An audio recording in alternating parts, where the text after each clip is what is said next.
Hello, बिना कार्यादेश के अनुबंध तिथि के पूर्व का बिल प्रस्तुत किए जाने से 1,31,12,547 से अधिक भुगतान। मतलब बिना कार्यादेश, जब कोई कार्यादेश नगर निगम या विकास प्राधिकरण ने नहीं दिया, कोई टेंडर नहीं हुआ, तो आपने बिल का भुगतान कैसे कर दिया 1,31,00,000 तक? और वो पैसा कहां गया? किसके कहने पर भुगतान किया गया? उच्च स्तरीय जांच करते हुए उत्तरदायी के प्रति प्रभावी कार्रवाई अपेक्षित है। ये ऑडिट विभाग ने लिखा है इसमें कि उच्च स्तरीय जांच कराते हुए उत्तरदायी के प्रति प्रभावी कार्रवाई अपेक्षित है। तो इसका मतलब भ्रष्टाचार हुआ 1,31,00,000 रुपए का।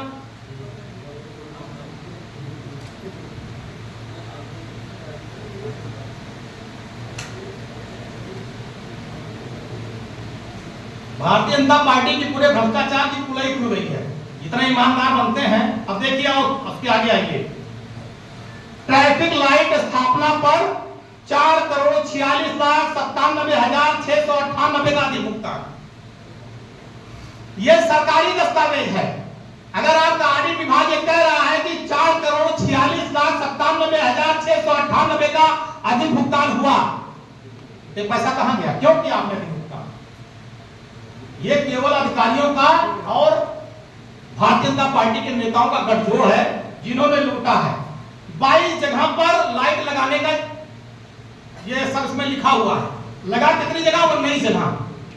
बाकी पैसा खा गए। तो सोचिए कि ये भारतीय जनता पार्टी की सरकार में किस तरह से लूट मची है, जिसकी कोई सीमा नहीं है।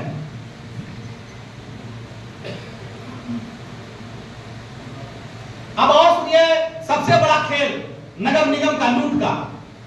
एक ही समय पर एक से अधिक वाहनों को तौल दर्शाकर भुगतान किया जाना अनियमितता के रूप में 8,75,526। अब जैसे ये जहां पर ट्रक की तौल होती है, क्या बोलते हैं उसको? काटा। अब सोचिए इन्होंने एक मिनट पे एक ट्रक तौल दिया। ये पूरी सूची है। मतलब एक ट्रक तौली गई 5:44 पे। अगर धर्म काटा पे एक ट्रक खड़ी होगी तो ट्रक चढ़ेगी, तौल होगी, उतरेगी, फिर दूसरी ट्रक आएगी। इन्होंने सैकड़ों ट्रक जो है तौल दिया। 5:44, 5:45, 46, 47, 48, 49, 6:01, 6:02, 6:03। मतलब एक मिनट में इन्होंने सैकड़ों ट्रक तौल डाला। यानी ट्रक एक थी।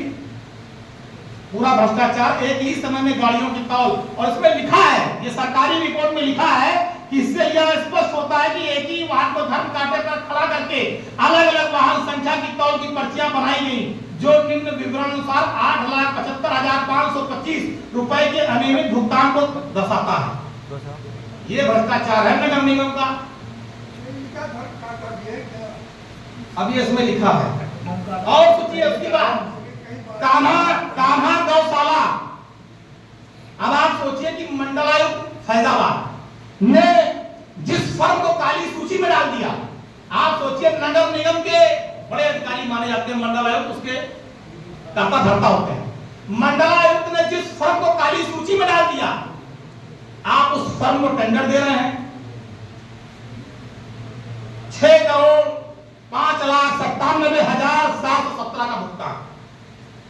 आप सोचिए मंडलायुक्त के काली सूची में डालने के बाद नगर निगम का यह हाल है कि नगर निगम 6 करोड़ से ज्यादा का भुगतान कर रहा है काली सूची वाले फर्म को, जिसको स्वयं मंडलायुक्त ने डाला हो। तो कितना बड़ा फर्जी वाला जो है मेयर साहब, नगर आयुक्त के लोगों ने किया है, ये सब आपके सामने है। भाई मैं तो कहना चाहता हूं, मेयर भारतीय जनता पार्टी के हैं, नगर आयुक्त जो है भारतीय जनता पार्टी की सरकार में पोस्टेड है। मेयर साहब ने भी कभी आवाज नहीं उठाई कि उनके नगर भ्रष्टाचार कर रहा है। भाई उनकी नाक के नीचे सारा काम हो रहा था, तो ये तो यही माना जाएगा कि वो भी लिप्त है।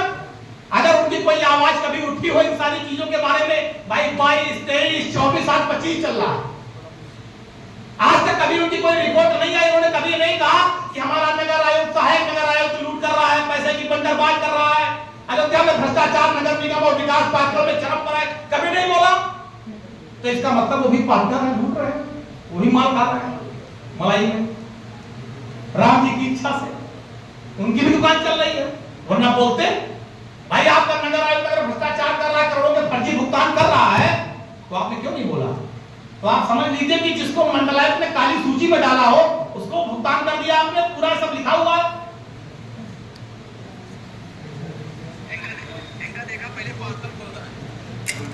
बिना प्रावधान के अतिरिक्त मत शामिल किए जाने का अनियमित भुगतान, ये भी इन्होंने किया है।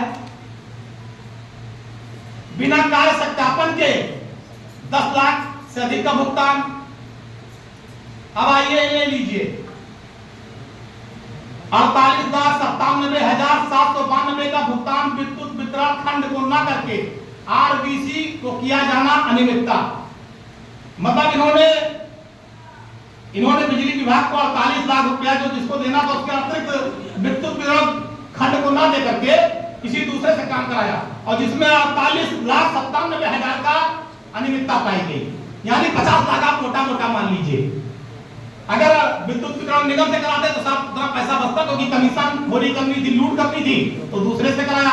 बिना सक्षम स्वीकृत पार्क निर्माण जिम में शामिल किए जाने से 6,18,368 रुपए का अनियमितता। बिना सक्षम स्वीकृति के 28,70,480 का भुगतान किया इन्होंने इंटरलॉकिंग के कामों में।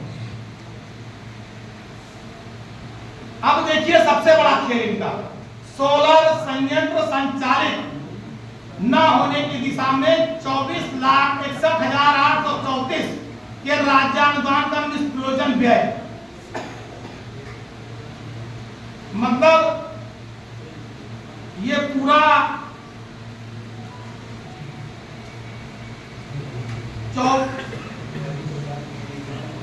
सोलर संचालन के संयंत्र न होने की स्थिति में उक्त मद में 24,61,824 का भुगतान में प्रयोजन था।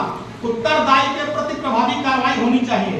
उपरोक्त तथ्यों से स्पष्ट है केवल सोलर पैनल एवं बैटरी की आपूर्ति स्थापना का कार्य कराया गया। सोलर कंट्रोलर की आपूर्ति न लेने एवं वायरिंग आदि का कार्य न कराए जाने की स्थिति में सोलर पावन संयंत्र का संचालन नहीं हो सकता। 1 करोड़ से ऊपर का काम था, 30 लाख का काम किया गया, 70 लाख खा गए।